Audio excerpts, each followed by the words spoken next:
자, 우리가 누구를 보고 개새끼라고 했어요. 자, 그러면은 개새끼를 이해하는 방법도 이 세 가지 차원에서 이해를 할 수가 있죠. 그죠? 자, 이제 누가 같이 싸우는데 어떤 저 인간이 나보고 개새끼라고 그랬어요. 그런데 뭐라고? 나도 이제 뭐라고 이 새끼야 나보고 개새끼라고 그랬으면 개새끼라는 말을 이제 존재자 차원, 표상적 차원에서 받아들이면은 나도 똑같이 뭐가 돼요? 뭐라고 너 뭐라 그랬어 이 개새끼야. 같이 개새끼가 되는 거죠.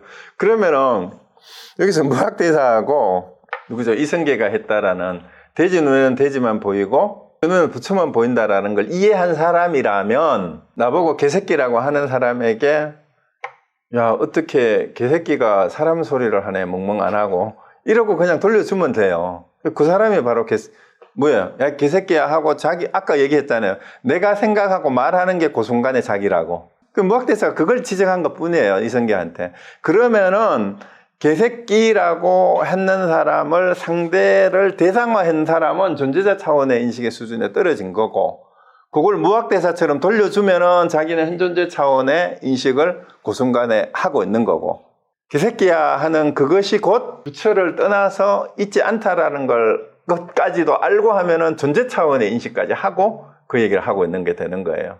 그래서 여러분 거기에 이제 화낼 필요가 없어요. 그래서 이 세 가지 차원을 다 아는 사람은 누가 나보고 개새끼야 해도 제가 멍멍 짖는구나. 그래서 이제 선사들은 개새끼야 그러면 멍멍 하잖아요. 그러면 이제 거꾸로 또 사람은 어떻게 이해를 하냐 하면은 개새끼야 하니까 저 개 흉내를 내네 하고 이걸 또 못 알아들어. 개새끼야 했는데 멍멍 하는 건 뭐예요? 네가 개다라고 돌려주는 거거든. 그런데 멍멍 하니까 제가 개 노릇을 하네. 개 흉내를 내네 이러고 또 그러면은 여전히 존재자 수준에서 이제 떨어져 있는 거예요. 그 무학대사 얘기를 제가 자주 했잖아요. 사실은 그게 웬만한 수행이 되지 않고는 그렇게 되질 않아요. 그리고 그 버스 얘기도 했잖아요. 제가 버스 기사하고 이제 마지막 버스를 탔는데 두 불량배가 차가지고 버스가 빨리 출발 안 하니까 신혼버스 본닛을 발로 꽝꽝 차면서 씨바 이 똥차 이거 빨리 안 가냐 이러니까 운전기사가 뭐랬다 그래요? 자, 여러분이 운전기사라면 뭐라고 대답해야 될까요? 이제 출발 안 하고 좀 기다리고 있으니까 웬 젊은 애가 술을 먹고는 자동차 본닛을 발로 꽝꽝 차면서 씨발 똥차 이거 빨리 안 가나 이러고 있었단 말이에요. 여러분이 운전기사라면 어떻게 해야 될까요? 근데 이제 현존재를 이 버스 기사가 현존재를 정확하게 인식한 분이라면 뭘 먼저 인식해야 돼요? 버스 기사니까 나는 서비스업에 종사하는 지금 일을 하고 있는 중이고 술 취한 젊은이지만 그건 손님이에요. 그러면 손님 대접을 제대로 해야 되죠. 그러면서도 부르장머리 없이 함부로 하는 것에 대해서는 분명하게 지적도 해줘야 돼요. 그걸 동시에 해줘야 되는 게 무학대사 같으면 어떻게 했겠어요? 그래서 그 버스 기사의 대답이 그거였잖아요. 네 손님 똥이 차면 갑니다 라고 대답을 했다 그러잖아요. 그게 인식이라는 게 다른 거 아니에요. 그러니까 똥을 자기가 버스를 타고 야씨 똥차 이거 빨리 안 가냐 했을 때 지가 타고 있는 차를 똥차라고 불렀으니까 지가 똥된 거죠. 그런데 이제 그걸 알려주는데도 야 임마 네가 똥이냐 이렇게 부르면 싸움이 되잖아. 그런데 손님이 질문을 했으니까 또 답변을 해야 되잖아. 똥차 언제 가냐라고 했으니까 언제 간다고 대답을 해줘야지.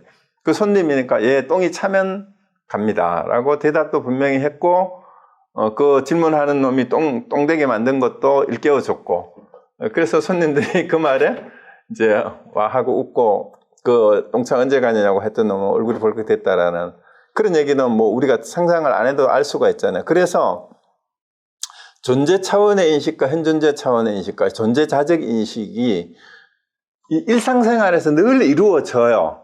그래서 우리가 1차적으로 해야 되는 수행이 사실 위파사나가 좋은 게 뭐냐 하면 그래서 늘 우리는 존재자적 차원에서 대상에 떨어져 가지고 맨날 뭐 개새끼하고 똥이 되고 스스로가 이런 삶을 살면서 그것 때문에 화를 내고 울고불고 하고 있는 순간에 알아차림, 살핌이 필요해요. 그때 딱 알아차리면 어떻게 화낼 일도 없고 정말 더 위트 있게 그 위기의 순간을 모면할 수도 있고 이렇게 되는 거죠. 그래서 그 지혜가 없으면 현존적 차원으로 매 순간 그렇게 해양이 안 됩니다. 그래서 일단 여러분 연습하시는 게 내가 살아오는 삶이 사실은 매 순간 존재적 차원으로 우리가 살아가고 있어요. 대부분을. 그래서 그걸 어떻게 현존적 차원으로 일단 그때 그 순간 깨어 있을 수 있느냐를 이렇게 연습을 자꾸 하시다가 보면 이제 점점 여유가 있어지고 살피는 힘이 생깁니다.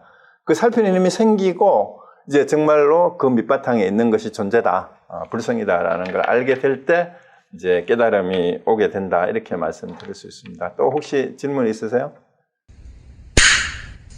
그렇습니다. 그래서 중용에서는 중은 음양미발지 중이라고 그랬어요. 음양미발지 중. 그러니까 아직 감정이 발하기 이전을 중이라고 그랬어요. 그러니까 이제 불교식으로 표현하면 한생각 일어나기 이전이에요. 한생각 일어나기 이전. 그게 중이에요. 그 중도라는 말이나 똑같아요. 근데 용은 드러나서 그 상황에 화한 거, 화합한 것이 용이에요. 그래서 시중은 그 때에 딱 맞게 되는 거니까 바로 현존재예요. 그 때에 딱 맞게. 그래서 시중해야 된다라는 말은 우리가 상황에 맞게 해야 된다라고 이렇게 흔히 표현하지만 그 상황에 맞다라는 게 바로 현존적으로 그때 딱딱딱 맞아 떨어지는 게 그게 시중이에요. 그래서 주역에서는 이걸 시물로 표현을 했어요. 물건 물자를 써서 시물. 그때의 물건이다라는 거죠. 그 때 물건이에요. 그때에 맞는 물건인데, 제가 원래 제 책에서는 시물로 썼어요. 시물 현존재라고 썼는데, 인식이라는 데 초점을 맞추면은 시중이 더 적합한 것 같았어요. 근데 그 주역에서는 시물이라고 표현했는데, 중용에서는 시중이라고 했는데, 이게 같은 뜻이에요. 그 때에 맞는다라는 거, 맞춘다라는 데 초점이 맞춰졌고, 시물은 일체 만물을 이해를 하는데, 그때의 물건이, 그때에 그 물건이 있는 것이지, 사물이 있는 것이지, 때 맞춰 물건이 그때 드러난다, 이런 뜻이에요. 시물이라는 말은. 그 주역에서 말하는 그 괴나 이 사물에 대한 이해가 시물적 이해니까, 주역도 항상 변한다, 그리고 상황은 그 때에 따라서 이렇게 드러난다. 그게 시물이에요. 주역에서는 그렇게 보는 거죠. 그래서 동양 사상의 대부분은 전부 다 현존재를 얘기하고 근원으로 회항하는 거는 전부 존재로 회항을 하도록 이렇게 사실은 얘기가 되고 있어요. 유불선이 그래서 마찬가지예요. 그런데 더 그것이 뭐라 그럴까? 이제 구체적인 수행 방법이나 이제 사회적인 그 실천이나 이런 것들이 더 이제 어쩌면은 개인의 저기를 돌아보고 하는 게 더 이제 정교화됐다 그러나 더 풍부하게 된 게 불교고, 그 다음에 이제 유교는 현실적인 그 도덕 윤리적인 측면하고 위배되지 않게 자기 인격의 수양이 되도록 하는 것을 늘 강조를 했을 뿐이고, 이제 노장 사상에서는 오히려 세상에 그런데 구애되지 말고 그야말로 이제 유유자적하는 그런 삶을 더 강조해서 얘기했을 뿐이에요. 그래서 굉장히 공통점이 있죠. 그래서 불교가 제 생각에는 중국에 와서 꽃피고 한국으로 넘어온 거는 이 중국하고 한국의 유불선과 이 전통, 불교 이전에 그런 전통들이 있었기 때문에 불교의 내용이 그런 식으로 더 꽃이 핀 게 아닌가라는 생각이 듭니다. 시중 그 얘기가 맞습니다. 그 보림이라는 말은 깨달은 후의 수행이라는 뜻으로 써요, 흔히. 깨달은 후의 수행이라고 쓰는데, 이제 보자가 보호한다 할 때 그 보자잖아요. 임은 이제 맡긴다 할 때 그 임자고, 지키고 맡는다라는 뜻이에요. 그러니까 뭘 지키고 뭘 맡아가야 되냐 이 말이에요. 그 보림한다라는 말은 깨달았으면, 보림이라는 말 자체가 이미 점수라는 말을 내포하고 있어요. 왜냐하면 오후 보림이라 그러는데, 깨달은 다음에 그 깨달음의 내용을 잘 지녀서 지키고 간수해 나가라 이런 뜻이에요. 그거 잊어버리지 말라는 얘기거든요. 보림이라는 뜻이.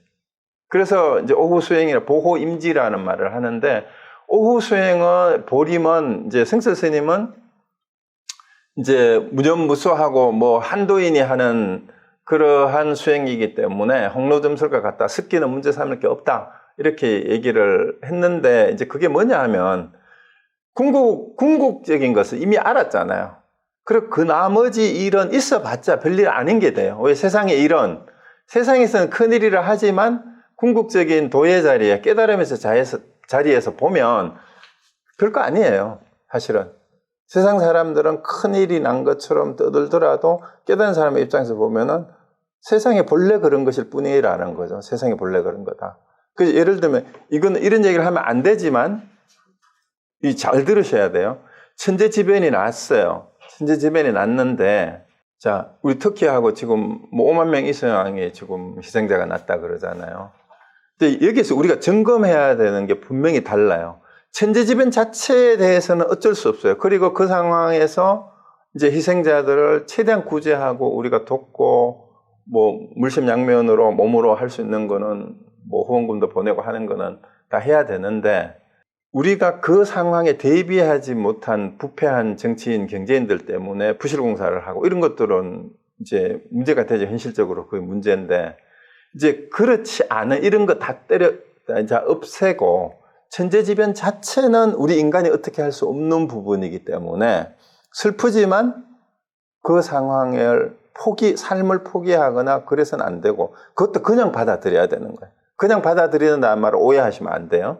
현재 그런 상황이 벌어졌다라는 걸 100% 인정할 때 거기에서 새 출발할 수 있어요. 그래서 진짜 깨달은 사람은 그 상황에서도 세상 일이 본래 그런 거지. 이 우주의 일이라는 게 그런 거다. 그래서 우리는 늘 좋다, 나쁘다 하는 것에 대해서 우리가 희희낙낙할 필요가 없다라는 그런 마음 자세를 견지하면서 그 사람들을 도와야 된다라는 거예요. 최상용이라 봤을 때 이게 체가 존재라면 용이 현존재예요. 현성이 그렇게 드러나고 있고. 근데 상을 현존재적으로 이해해야 되는데 그거를 고정된 것으로 보게 되면 존재자로 또 떨어지게 되는 거죠. 그래서 그것이 이 세 차원이 항상 일체로 하나로 돌아간다라는 걸 알면 항상 현존전전 방식으로 양자를 연결해서 볼 수가 있는 거예요.